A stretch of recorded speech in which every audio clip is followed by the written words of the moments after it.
RTO में अब phone नहीं, सीधे एफआईआर। नागपुर आरटीओ में घमासान, कार्रवाई रोकने पहुंचे लोग या टूट रहा पुराना सिस्टम। नागपुर क्षेत्रीय परिवहन कार्यालय यानी आरटीओ में पिछले कई महीनों से चल रहा तनाव अब खुलकर सड़कों और पुलिस थाने तक पहुंच चुका है।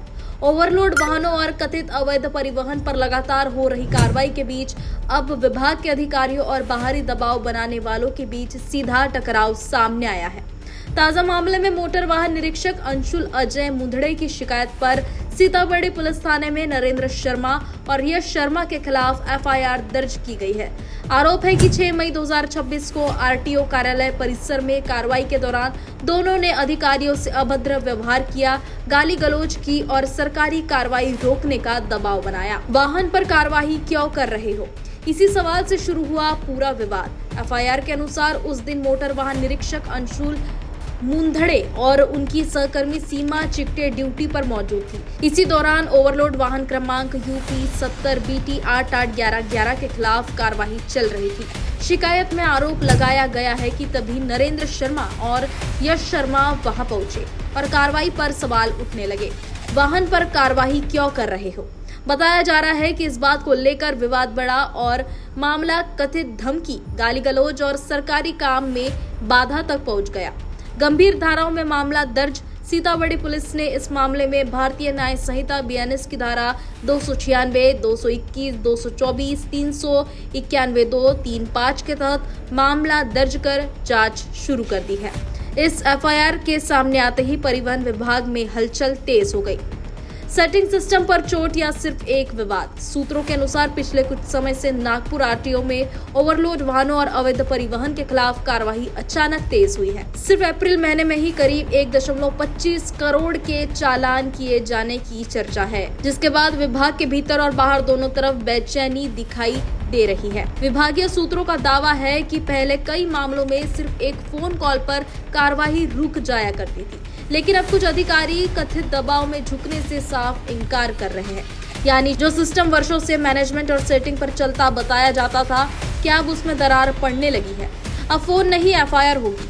सबसे बड़ी बात यह बताई जा रही है कि लगातार दबाव और धमकियों के बाद अब विभाग के अधिकारी भी कानूनी रास्ते से जवाब देने लगे हैं। सूत्रों के मुताबिक पहले दबाव चलता था, अब सीधे पुलिस केस दर्ज हो रहे हैं।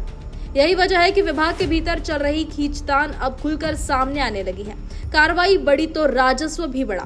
अप्रैल महीने से ही करीब 1.25 करोड़ की कार्रवाई ने यह सवाल भी खड़ा कर दिया है कि अगर नियमों के अनुसार लगातार कार्रवाई हो तो सरकार को हर महीने करोड़ों का राजस्व मिल सकता है। फिर आखिर पहले इतनी ढील क्यों दी जाती थी? इतना ही नहीं, ओवरलोड वाहनों पर सख्ती से सड़क हादसों में कमी आने की उम्मीद भी जताई जा रही है, लेकिन दूसरी तरफ उन लोगों की मुश्किलें जरूर बढ़ती दिखाई दे रही है जो कथित तौर पर सेटिंग सिस्टम से फायदा उठाते थे। अब सबसे बड़ा सवाल, अगर कार्रवाई पूरी तरह नियमों के अनुसार हो रही है तो फिर कुछ लोग इतने परेशान क्यों हैं?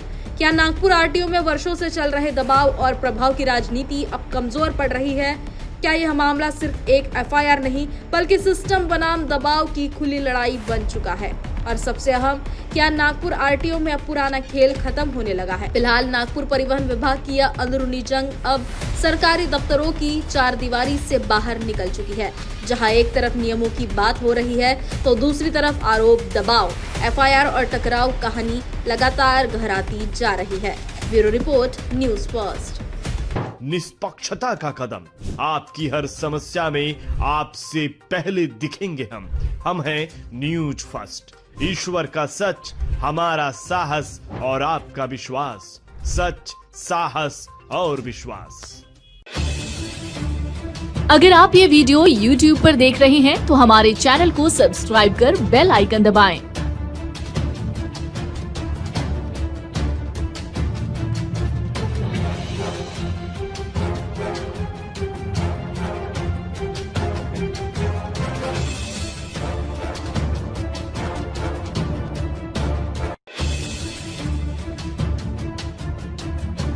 और Facebook पर देख रहे हैं तो हमारे पेज को लाइक करें